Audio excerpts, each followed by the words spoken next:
Isso é muito interessante, meus irmãos, porque ele traz alguns conceitos aqui que a gente não estava muito acostumado. Por que a Confissão de Fé de Westminster ela considera que o juramento é uma parte do culto religioso? Porque vejam, a gente usa o juramento em diversas ocasiões eclesiásticas ou não, né? A gente, por exemplo, quando é chamado por um juiz no tribunal, é comum a gente ver aquela cena de que a pessoa, diante do juiz, promete falar a verdade, somente a verdade e nada mais que a verdade, né? Então o juramento ele também é aplicado em ocasiões fora da igreja. Mas percebam que a Confissão de Fé de Westminster ela vai abordar que o juramento é parte do culto religioso. Por que ele traz esse conceito em relação ao juramento?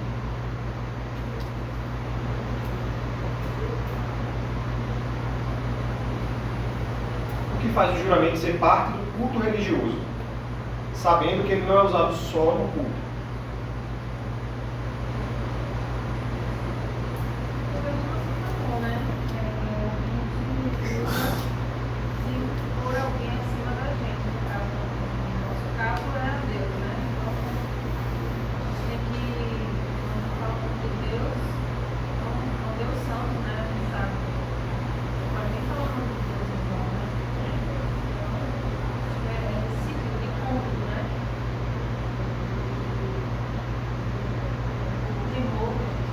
Sim.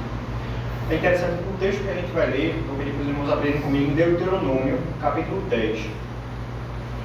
É o texto que a própria confissão ela coloca como a referência para essa questão. Deuteronômio 10, o cenário é que Moisés ele recebe as tábuas da lei pela segunda vez, e diante disso Deus exorta Moisés a trazer para o povo a lei, né? Reafirmar a lei diante do povo de Israel, e não só reafirmar a lei, mas também expor aquilo que Deus esperava do povo de Israel. Então, abramos nossas Bíblias em Deuteronômio 10, a gente vai ler a partir do versículo 12. Minto, meus irmãos, a partir do versículo 20. A partir do versículo 12, Moisés começa a trazer ao povo de Israel a exortação à obediência. Moisés vai dizer para o povo: olha, Israel, Deus tirou vocês do Egito, Deus resgatou vocês das mãos do faraó, deu para vocês as tábuas da lei, e Deus requer de vocês obediência, né? Então, dentro desse parágrafo que começa no versículo 12, quando a gente chega no versículo 20, Moisés diz o seguinte: ao Senhor teu Deus temerás, a Ele servirás, e a Ele te chegarás, e pelo seu nome jurarás. O que é interessante aqui, meus irmãos, não é só o termo jurar, que está dentro desse versículo, mas é a sequência de verbos que Moisés ele usa nesse texto, nesse versículo. Porque percebam comigo, ele começa dizendo que ao Senhor teu Deus temerás, a Ele servirás, a Ele te chegarás, e lá no final ele diz, pelo seu nome jurarás. Se a gente considerar que esses verbos eles são uma sequência do que acontece quando a gente teme e obedece a Deus, o juramento na verdade é uma consequência daquilo que está no nosso coração, tá? Moisés está basicamente dizendo, olha, se você temer a Deus, você vai servi-lo de forma verdadeira. Servindo a Deus de forma verdadeira, você vai se chegar a Ele, vai estar mais próximo de Deus. E estando próximo de Deus, aquilo que você falar, a sua palavra, ela vai ser uma palavra juramentada, uma palavra verdadeira, tá? Esse texto ele traz para a gente o conceito de que o juramento ele não é só para validar ou para consolidar uma promessa, mas é para dizer aquilo que está dentro do nosso coração. Quando a gente jura por Deus, a gente está dizendo que, olha, aquilo que eu estou falando é verdade, não porque minha palavra, não porque eu sou perfeito, mas porque eu temo a um Deus verdadeiro, né? O juramento ele mostra aquilo que está dentro do nosso coração. Então é por isso que os nossos pais, quando elaboraram uma confissão de fé, eles observavam que o juramento, sim, ele é um ato de culto a Deus, porque ele revela aquilo que está dentro do nosso coração. E quando a gente jura, eles dizem que Deus ele é nossa testemunha diante daquilo que é jurado. Tá? Por que isso é importante, meus irmãos? A gente vai lidar com o juramento em várias ocasiões da nossa vida, inclusive na igreja. Quando nós temos nossos filhos e trazemos eles para serem batizados, os pais eles se comprometem diante de toda a igreja a cumprir aquilo que está sendo exortado, aquilo que está sendo pedido diante da igreja. Eles prometem trazer os seus filhos semanalmente, prometem cuidar, prometem orar por eles. Quando a gente professa a nossa fé diante da igreja, isso também é prometido. Né? Quando um oficial da igreja é ordenado, ele se compromete, ele jura diante da igreja, cuidar, orar pela igreja, se esmerar no trabalho dela, certo? Então, o juramento ele vai estar em várias ocasiões da nossa vida. E é muito importante que a gente tome conhecimento, tenha a plena certeza de que aquilo que a gente jura, ela tem um impacto enorme na nossa vida. Tá? Então, o primeiro ponto ele fala sobre isso, o juramento como um ato de culto religioso, e a gente coloca Deus como testemunho diante daquilo que a gente jura. Mas assim, o segundo ponto que é abordado é sobre o que e por quem jurar. Por exemplo, a gente pode jurar diante de uma pessoa no nosso dia a dia, nas situações ocasionais, quando eu digo, esse final de semana você vai para casa de não sei quem, eu digo, não, eu juro que eu vou. Será que isso pode ser feito? Né? Será que a gente pode jurar de forma constante, diária? E quando a gente jura, eu posso jurar, a gente muitas vezes escuta, né? Eu juro pela minha mãe que eu vou fazer isso, né? Eu juro por não sei quem. Isso é correto?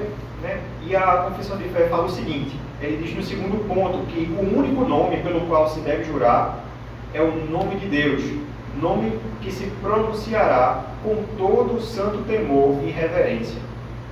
Jurar, pois, falsa ou temerariamente, por este glorioso e tremendo nome, ou jurar por qualquer outra coisa, é pecaminoso e abominável.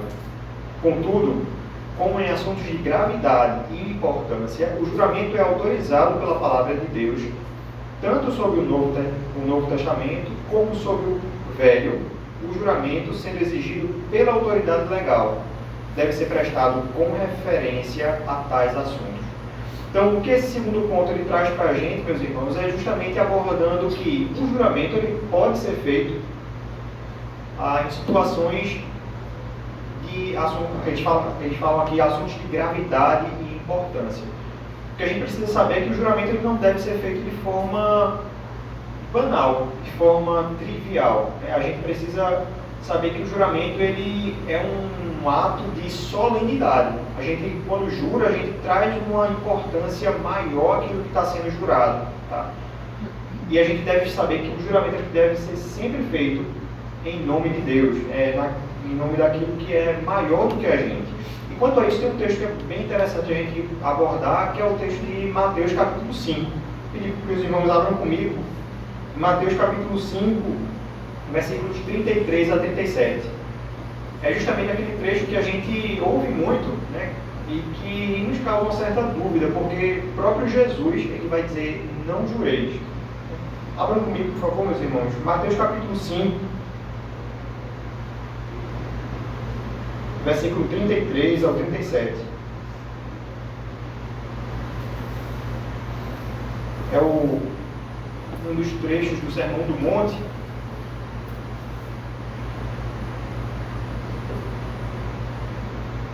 E Jesus está trazendo a sua palavra aos judeus. Então, o versículo 33 diz o seguinte: também ouvistes o que foi dito aos antigos, não jurarás falso, mas cumprirás rigorosamente para com o Senhor os teus juramentos. Eu, porém, vos digo, de modo algum jureis, nem pelo céu, por ser o trono de Deus, nem pela terra, por ser estrado de seus pés, nem por Jerusalém, por ser cidade do grande rei. Nem jures pela tua cabeça, porque não podes tornar um cabelo branco ou preto. Seja, porém, a tua palavra sim, sim, não, não, que passar disso vem do maligno. Como vocês entendem, meus irmãos, essa palavra aqui no versículo 34, quando Jesus diz: Eu, porém, vos digo, de modo algum jureis. Jesus está invalidando o juramento. A gente não deve jurar de forma alguma.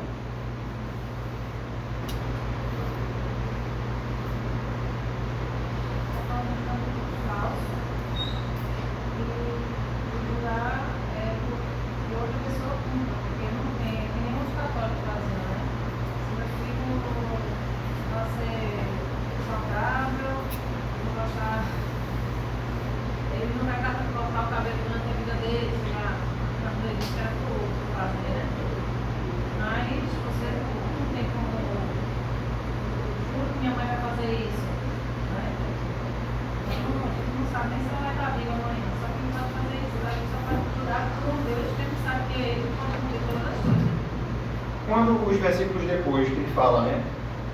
Não jureis nem pela terra, nem por Jerusalém, nem pelo céu, nem pelo seu próprio cabelo. Veja, a gente consegue observar dois pontos aqui que Jesus está trazendo para os judeus. O primeiro ponto deles é que Jesus estava dizendo que o juramento aqui que os judeus faziam era um juramento por coisas que eles realmente não podiam controlar. Como a Raquel falou, eles juravam por Jerusalém, juravam pelo céu, pela terra, pela sua própria cabeça. E isso realmente é um erro quando a gente coloca outra coisa no juramento que não a Deus. Tá? Mas o segundo ponto que está sendo abordado aqui também era a banalização do juramento. Percebam que assim, quando lá no final Jesus diz, olha, seja a tua palavra sim, sim, não, não, certamente que ele está se referindo aqui ao uso do juramento que os judeus faziam de forma banal. Em qualquer coisa do dia a dia, eles utilizavam o juramento para validar a verdade que eles falavam. E o que Jesus ele exorta aqui é que o juramento ele é solene. O juramento ele deve ser feito de forma específica, tá? E não de forma banalizada. E por conta disso é que ele diz, não jureis. Tá? Quando a gente está lidando com situações do dia a dia, a nossa palavra ela deve ser verdadeira. A gente deve falar sempre a verdade e cumprir aquilo que foi dito. Mas, sim, os juramentos eles podem ainda ser aplicados em situações específicas, como ele fala, como a confissão de fé ela traz aqui, em assuntos de gravidade e importância.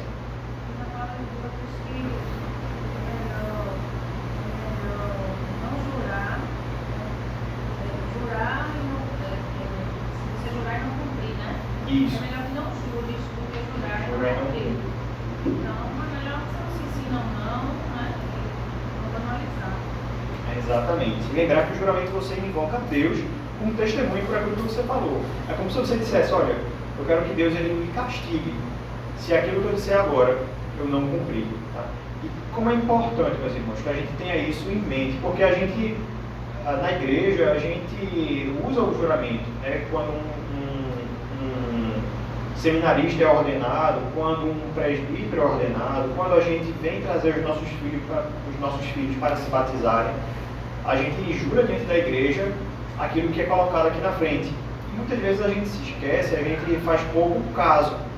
Mas isso é importante porque Deus é nossa testemunha diante daquilo que foi afirmado. E é por conta disso que o terceiro ponto ele traz sobre a consideração antes do julgamento. Vejam só, eles dizem: quem vai prestar um juramento deve considerar refletidamente a gravidade de ato tão solene e nada afirmar de cuja verdade não esteja plenamente persuadido. A ideia aqui é que, antes de você jurar, tenha plena certeza de que aquilo que você vai jurar, realmente você está fazendo um juramento convicto, certo do que você está afirmando. Obrigando-se tão somente por aquilo que é justo e bom, e que tem como tal, e por aquilo que se pode estar resolvido a cumprir. É, porém, pecado recusar prestar juramento concernente a qualquer coisa justa e boa, sendo ele exigido pela autoridade legal. Então, a gente vê dois pontos aqui também. O primeiro deles é, a gente precisa sempre se atentar quando for fazer um juramento, mas não só isso, você recusar um juramento diante de uma autoridade legal, isso também é considerado como uma falha, se aquilo que foi pedido é uma coisa justa e boa. Tá? Então, se você está diante de um juiz no tribunal, e o juiz pede para você jurar, falar a verdade, e você se nega, você está pecando. Se você está diante de uma autoridade eclesiástica, e é pedido a você fazer um juramento sobre aquilo que vai ser abordado, sobre aquilo que vai ser tratado, e você não jurar, você está pecando. Tá? Lógico, você pode não jurar se aquilo que for pedido não for verdadeiro, não for concernente ao que a palavra de Deus ensina. Mas em sendo e você não jurar, você também vai estar pecando. Certo? Então, esses dois pontos são tratados aqui nesse terceiro trecho do capítulo 22. Certo? Ainda em relação ao juramento, o quarto ponto ele fala sobre a inviolabilidade do juramento. Ou seja, aquilo que você jurou, você precisa e deve cumprir. Vejam só, meus irmãos, eles dizem: o juramento deve ser prestado conforme o sentido claro e óbvio das palavras, sem equívoco ou restrição mental. Não pode obrigar a pecar, mas, sendo prestado com referência a qualquer coisa não pecaminosa, obriga o cumprimento, mesmo com prejuízo de quem jura. Ou seja, mesmo que você saiba que aquilo que foi jurado vai trazer prejuízo para você, cumpra, mesmo assim. Tá? Não acho que o juramento é algo a ser relativizado. Não, vou cumprir só se me fizer bem. Não, eu prometi que iria pagar, enfim, aquela casa que eu comprei, mas ela não está mais valendo aquilo. Mas mesmo assim, agora você deve cumprir aquilo que foi falado. Não, prometi tal coisa, mas não está não está sendo mais benéfico para mim. Mas mesmo assim você deve cumprir. Tá? Então, aquilo que foi obrigado, você deve realmente cumpri-lo. E ainda mais, mesmo que isso tenha sido feito a hereges ou infiéis. Tá? Então, independentemente de quem for, você precisa obedecer e cumprir o seu juramento.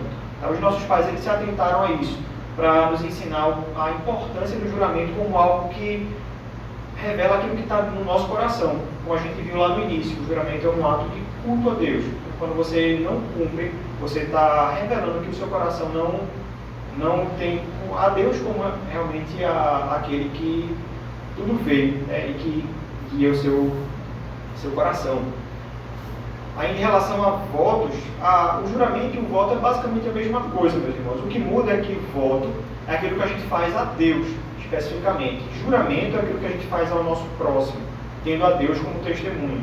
Então, voto é quando eu oro a Deus e digo ao Senhor que eu vou fazer algo por determinado motivo que Deus ele realizou por mim ou por uma petição específica. Tá? Então, o quinto ponto ele diz que o voto é da mesma natureza que o juramento promissório. Deve ser feito com o mesmo cuidado religioso e cumprindo com a mesma fidelidade. E aí a Raquel até tocou um ponto bem interessante sobre a questão de você só fazer um voto se você tiver certeza daquilo que vai fazer. Né?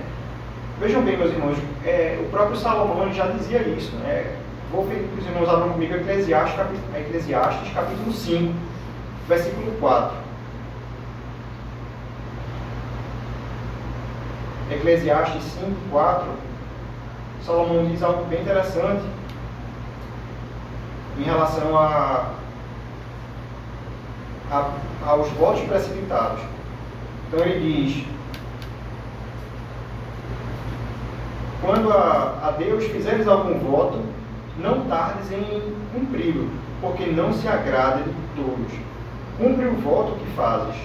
E aí, versículo 5 ele diz: melhor é que não votes, do que votes e não cumpras. Tá? Esse capítulo 5, Salomão está trazendo uma exortação em relação a coisas precipitadas, né? Quando a gente, pelo calor da emoção, faz algo sem pensar. E dentre essas coisas, o voto também se inclui. Então, é muito importante que quando a gente vai trazer um voto, uma promessa diante de Deus por algo, a gente tenha plena consciência daquilo que está sendo votado. Né? Não fazer de forma precipitada, não ser levado pelo calor da emoção, mas ter a certeza de que a gente vai cumprir aquilo que é votado. Certo? Então o voto ele traz a mesma obediência, a mesma necessidade de cumprimento, tal como o juramento. É isso que o quinto ponto ele traz para a gente. Mas aqui eu quero perguntar a vocês o seguinte: quando a gente vota a Deus, pense naquela situação, por exemplo, de um familiar que está doente, hospitalizado, uma doença gravíssima, e você, diante de Deus, traz um voto. Né? Você diz, olha Deus, se meu familiar escapar, eu prometo dar uma oferta de tanto, ou prometo, enfim, trabalhar em tal coisa e fazer isso para a sua obra. Enfim, um voto que você faça por petição. Isso é correto? O voto ele pode ser feito como uma forma de petição a Deus.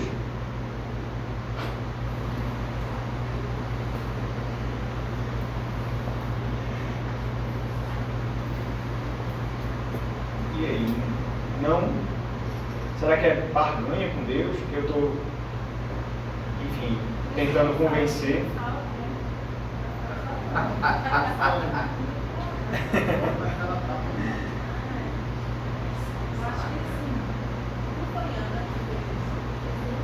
O voto de Ana, né? Ana não podia ter filhos e prometeu que se tivesse levaria o filho para o templo.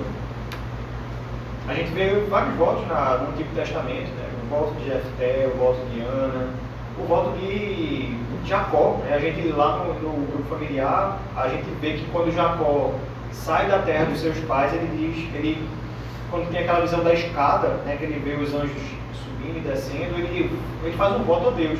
Ele sabia que ia sair da sua terra e ele diz, olha Deus, se eu for e voltar em segurança, eu prometo que eu vou edificar um altar nessa terra. Então,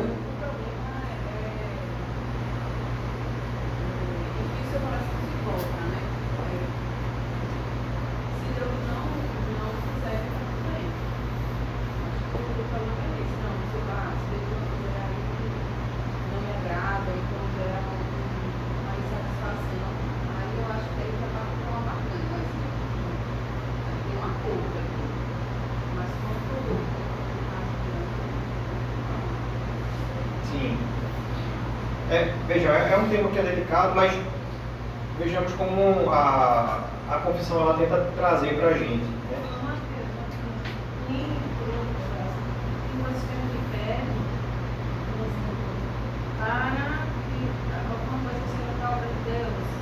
Por exemplo, eu conheci pessoas que tinham carro.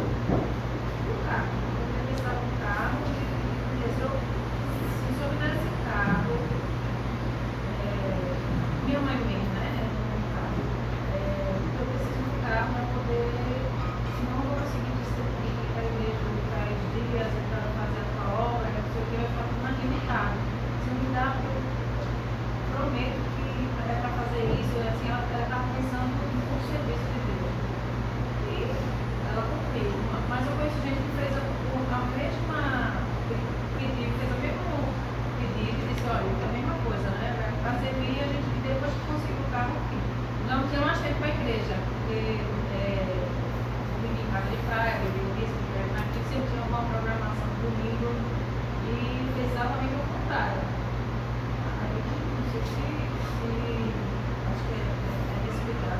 Ao mesmo tempo, o voto pode ser um instrumento de bênção, né, e um instrumento de maldição.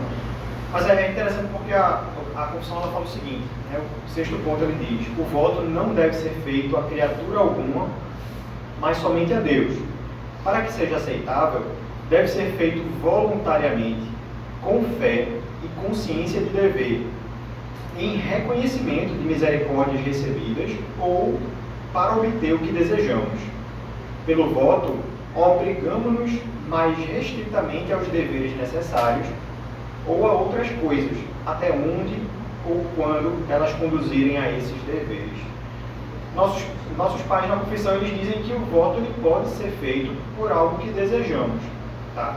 Assim como por bênçãos recebidas. Então pode ser feito na forma de um agradecimento, de uma gratidão, como pode ser feito na forma de uma petição.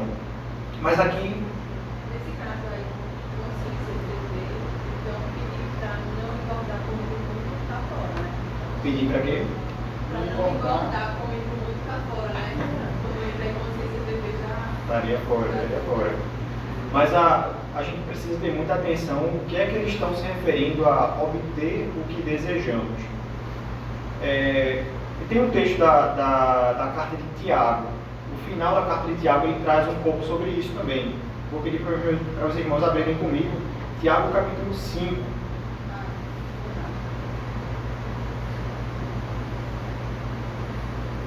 Tiago capítulo 5, versículo 12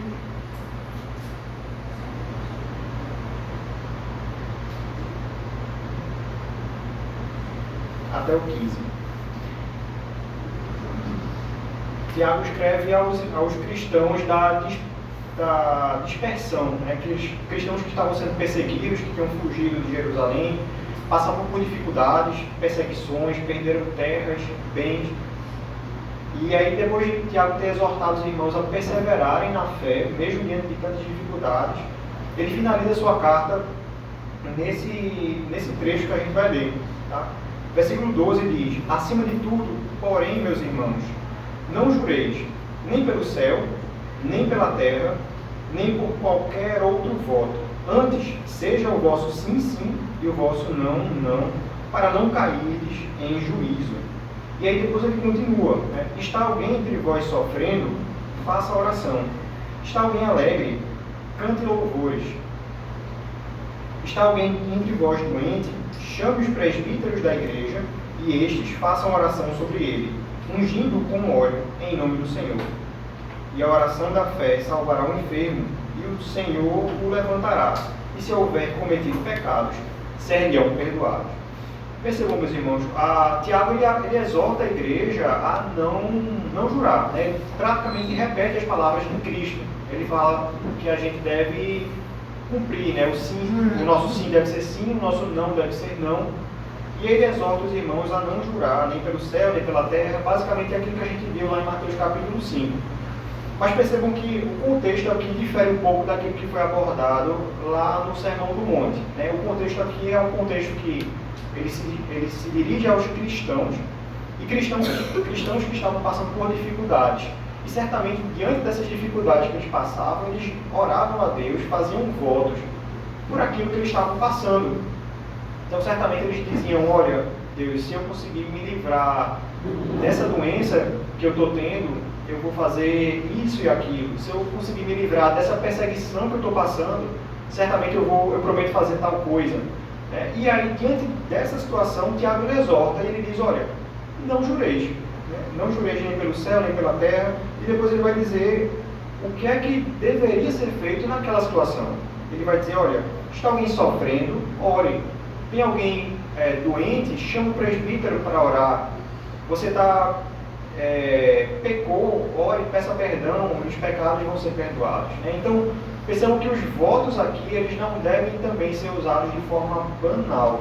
O grande ponto a ser discutido aqui, assim como no juramento que a gente falou, é a banalização dos votos como algo que era feito de forma corriqueira.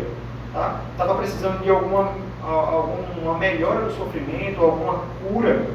Os votos, eles não vão entrar aqui como um instrumento de barganha, mas sim como algo a ser feito de forma solene, certo, meus irmãos? Então, o texto aqui de Tiago 5, ele nos exorta a olharmos para as dificuldades que passamos, aquilo que muitas vezes vem ao nosso coração, mas que devemos fazer aquilo que tem que ser feito, né? Orar diante de Deus, pedir ajuda aos irmãos, e não se valer dos votos como um meio para conseguir aquilo que a gente quer. Tá? Então, os votos, sim, eles são bíblicos e podem ser usados no contexto tanto de gratidão como de petição, mas de forma solene, de forma especial e não de forma corriqueira. Tá?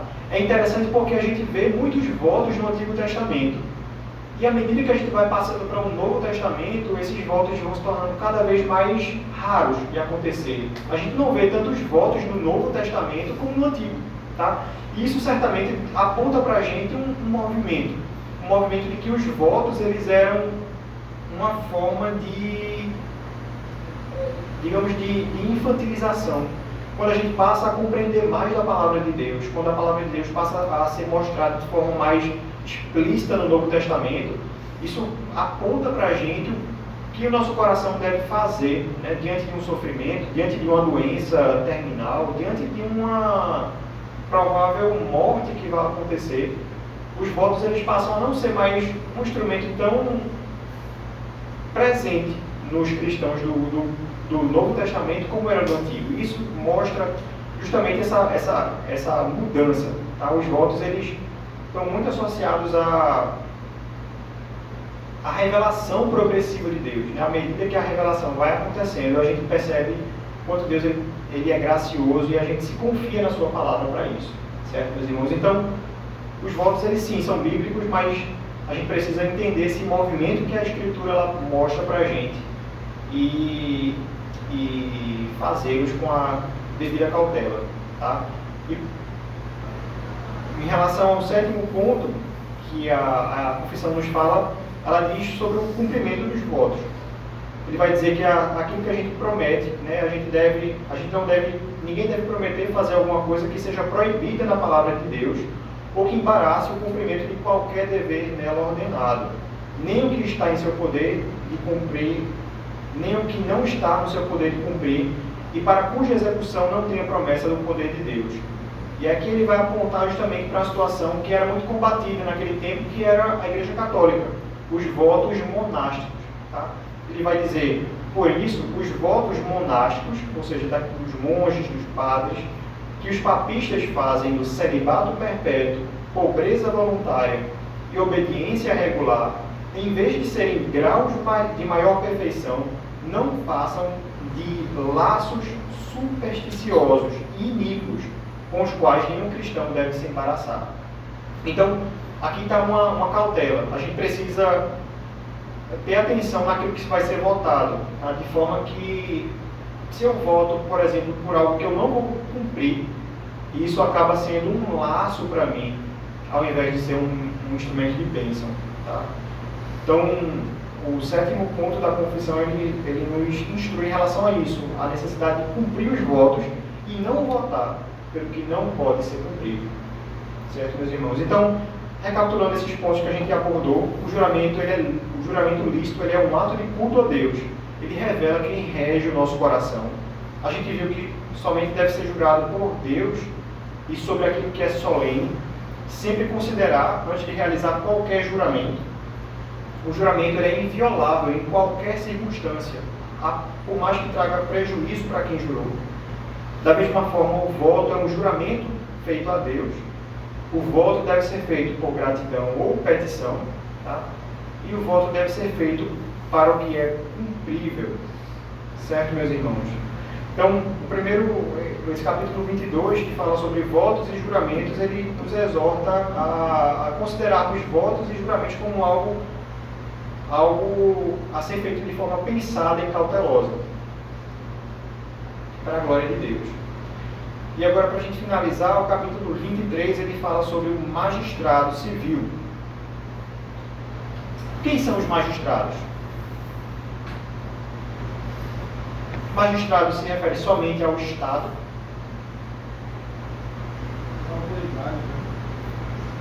As autoridades. Perfeito. Isso inclui o quê? Prefeito, governador, presidente. Toda autoridade que é colocada sobre o magistrado, né? Sim. O civil. Tem magistrados eclesiásticos, né, os civis. Justamente aquelas pessoas que são revestidas de algum poder, tá? Para ser exercido sobre a sociedade. Então inclui aqui os magistrados, como a gente falou, relacionados à parte executiva do nosso país, por exemplo, prefeitos, governadores, presidente, mas também inclui magistrados, a legislação, né, vereador, deputado, inclui juízes, né, qualquer pessoa que tem um poder. O que a palavra de Deus nos ensina em relação a isso? Ela nos ensina que o magistrado ele tem procedência divina. Tá? Vejamos, por exemplo, esse primeiro ponto, ele vai dizer: Deus, o Senhor Supremo e Rei de todo mundo, para a sua glória e para o bem público, constituiu sobre o povo magistrados civis que lhe são sujeitos, e a este fim os armou com poder da espada para defesa e incentivo dos bons e castigo dos malfeitores. Meus irmãos, aqui não tem como a gente não nos lembrarmos do texto de Romanos 13. Eu não vou abrir agora com os irmãos para não prolongar tanto, mas Romanos 13 ele vai justamente abordar esse ponto de que os magistrados eles têm o poder da espada. O poder da espada entendam aqui como a possibilidade até de tirar a vida em razão daquilo que é defendido. Tá? E é interessante porque ele vai dizer que toda e qualquer autoridade é instituída por Deus, inclusive os magistrados ímpios, aqueles que não são crentes. Lembre-se, por exemplo, do episódio de Jesus e Pilatos. Pilatos vai dizer a Jesus que ele tinha autoridade para tirar a vida de Jesus. E aí Jesus olha para Pilatos e diz: toda autoridade, nenhuma autoridade foi lhe dada a não ser por Deus. Deus ele escolhe quem vai reger. Deus escolhe quem vai liderar. E isso independentemente do magistrado ser crente, ser cristão ou não. Certo? E Deus traz a espada aos magistrados para que eles possam defender ou incentivar os bons e castigo os malfeitores. Ou seja, a autoridade dada ela tem um cunho moral. Eles têm o poder para cuidar daquilo que é bom e punir aquilo que é mal. Tá? Apesar disso, muitas vezes não ser praticado pelos magistrados. E a pergunta é, certo, será que o cristão ele pode ser um magistrado? Ele pode se revestir dessa capacidade? A gente sabe que sim, os nossos pais eles também colocavam isso no segundo ponto. Eles vão dizer, aos cristãos é lícito aceitar e exercer o ofício do magistrado. E é interessante que lá no final eles vão dizer também que, sendo magistrado, o cristão ele pode fazer guerras. Ou seja, ele traz aqui o conceito de que o magistrado ele tem o poder da espada, pode punir o malfeitor. O cristão pode ser um magistrado, e nesse contexto o cristão ele também pode licitamente fazer guerra, havendo ocasiões justas e necessárias. A gente muitas vezes pensa que o cristão ele se abstém de toda e qualquer violência. Isso é verdade. A gente tem por certo de que a violência por si só, ou a justiça feita de forma própria, ela é incapaz de ser boa. Mas aqueles que detêm esse poder da espada, eles podem exercer isso de forma lícita. Tá? A guerra, a justiça penal, ela pode ser exercida, e isso tem um aval de Deus para ser feito. Tá? Então, a confissão ela também aborda sobre isso. Os cristãos eles podem ser magistrados, eles podem exercer a sua justiça de forma plena.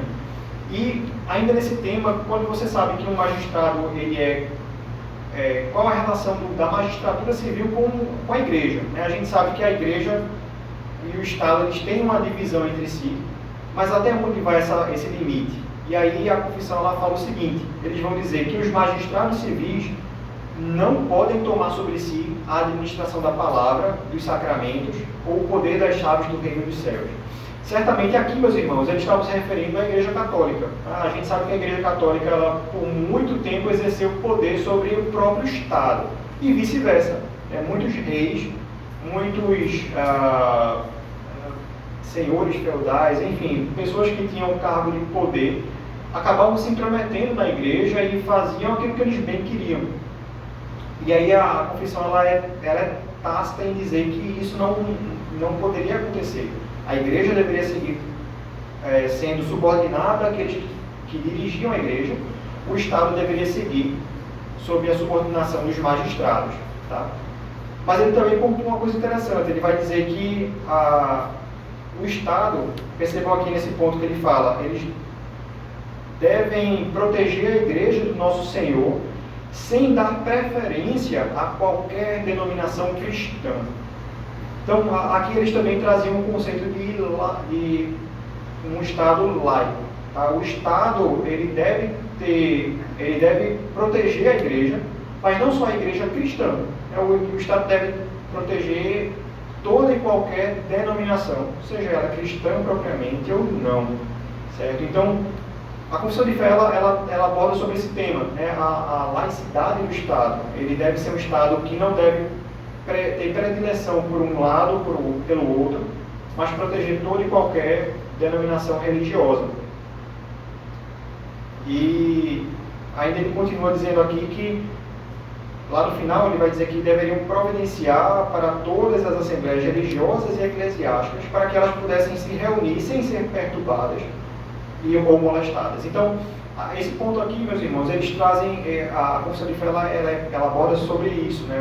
O Estado deveria cuidar da igreja, deveria protegê-la, permitir que ela cultuasse de forma livre enfim, sem qualquer perturbação, mas ele também pontua sobre que o Estado deveria ser laico e sem predispor uma denominação sobre outra. E denominação aqui entendam não só a denominação cristã, presbiteriana, batista, mas também outras religiões, que não só a religião cristã, certo? E por fim, o quarto ponto que eles trazem é sobre a nossa responsabilidade como cristãos, como é que a gente deve se portar às autoridades. Ele vai dizer que é dever do povo orar pelos magistrados, honrar as suas pessoas, pagar-lhes tributos e outros impostos, obedecer às suas ordens legais e sujeitar-se à sua autoridade. E tudo isso por amor da consciência. Percebam, meus irmãos, que eles não condicionam isso a se a autoridade é boa ou ruim. Ele vai dizer, olha, só obedeça à autoridade se ela for cristã, se ela fizer aquilo que é de Deus. Não, a gente deve honrar, obedecer e pagar impostos às autoridades, independentemente do que eles são, certo? Por amor da consciência.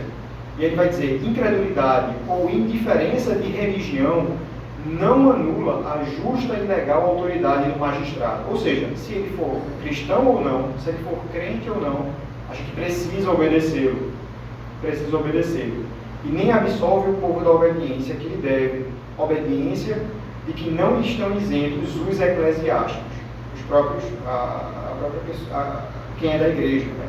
E aí no final ele também traz uma exortação em relação aos papistas, né? aos católicos. O Papa não tem nenhum poder ou jurisdição sobre os magistrados dentro dos domínios deles ou sobre qualquer um do seu povo, e muito menos tem o poder de privá-los dos seus domínios ou vidas por julgá-los hereges ou sob qualquer outro pretexto. Então, meus irmãos, como conclusão, né, em relação aos magistrados civis, a gente sabe que os magistrados eles são escolhidos por Deus para a realização da sua vontade. A gente sabe também que o cristão ele pode ser um magistrado civil e pode exercer o seu cargo de forma livre e plena. Tá? O Estado ele deve cuidar da igreja, zelando pelo seu pleno funcionamento. E para a gente deve ter sempre em mente que os cristãos devem honrar e orar pelos magistrados, independentemente de quem seja, certo? Porque eles são escolhidos por Deus para exercer esse ofício. Certo, meus irmãos?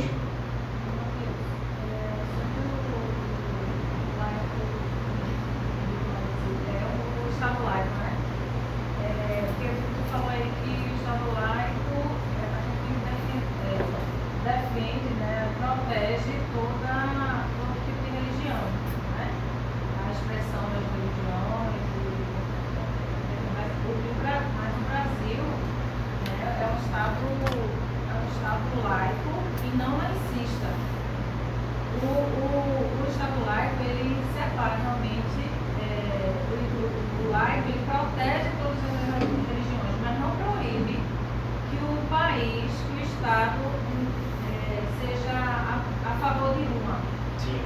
E ela que expresse uma religião, como a Inglaterra, Sim. né, que são protestantes. Eles são laicos. Uhum. Pode ter, sei lá, urbana, pode ter muçulmano, sinagoga, católico, não tem problema. Mas o Estado, ele se caracteriza, ele se define como um Estado protestante. Sim. E o Brasil é a mesma coisa. O Brasil é um país laico. Isso não quer dizer que eles não possam, o próprio governo não possa ter o culto antes e se definir como um país protestante. Sim. Eles não podem proibir outras religiões, Só que o que está acontecendo agora é que as pessoas, não, aqui é o país laico, então tira a Bíblia do Congresso, tira não sei o quê, porque sempre foi um país cristão, né? E não um bandista, e não espírita. E agora querem mudar esse tipo de coisa, né? Que você não pode nenhuma, não é verdade, a gente é laico, não assista.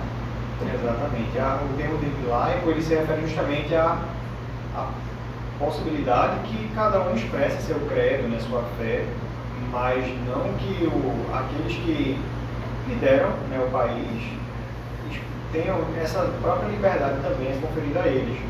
Né, e justamente isso que você falou. Né, alguns países, né, principalmente ali no Oriente Médio, você não pode professar sua fé publicamente, você não pode exercer aquilo que você crê. Né? Mas o Brasil justamente ele tem como um Estado laico, você pode professar sua fé de forma livre e espontânea, mas isso não impede que o país ele seja predominantemente voltado, né, para uma religião. Vamos orar, meus irmãos, para a gente finalizar. Senhor Deus e Pai, nós nos colocamos, Senhor, diante de Ti, gratos por esse momento tão precioso de aprendizado da Tua Palavra, aprendendo, Senhor, como o Senhor tem sido misericordioso, ó Deus, como o Senhor tem nos ensinado que a Tua misericórdia, ela suplanta todo e qualquer pensamento que tenhamos.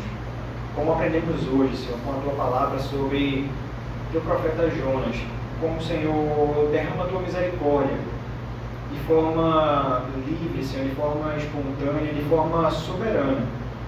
E muitas vezes, Senhor, de forma que não podemos entender, Senhor, mas como Tu és grande por fazer aquilo que nem nós podemos compreender, Senhor, de forma plena. E da mesma forma, Deus, Te louvamos porque sabemos como o nosso coração se coloca diante de Ti, Senhor, quando juramos, quando fazemos um voto, que muito mais do que aquilo que é professado, isso mostra também aquilo que está no nosso coração, aquilo que rege o nosso coração, ó Deus, e que tenhamos cuidado ao fazer isso, porque sabemos que as implicações são graves, ó Deus, se não cumprirmos aquilo que prometemos. Da mesma forma, nós podemos aprender, Senhor, como o Senhor nos ensina em relação ao Teu cuidado, a Tua soberania sobre a terra, ó Deus. Sabemos que o Senhor tem um duplo governo sobre a igreja e sobre a terra também, em tudo aquilo que acontece. Então Te louvamos, ó Deus, por isso e pedimos a Tua misericórdia sobre aqueles que governam o nosso país, sobre aqueles que governam, ó Deus, nossa cidade, nosso estado, para que eles possam cumprir, ó Deus, aquilo que o Senhor os determinou para ser feito. Que eles possam cuidar daquilo que é bom, possam punir o mal, ó Deus, e possam, por meio disso, glorificar o Teu nome, ó Pai, em tudo. Te louvamos por Tua graça e pedimos a Tua bênção nessa tarde, Senhor, até nosso retorno à noite para Te cultuarmos aqui novamente. É isso que nós Te pedimos e Te agradecemos em nome de Jesus. Amém. Amém, meus irmãos.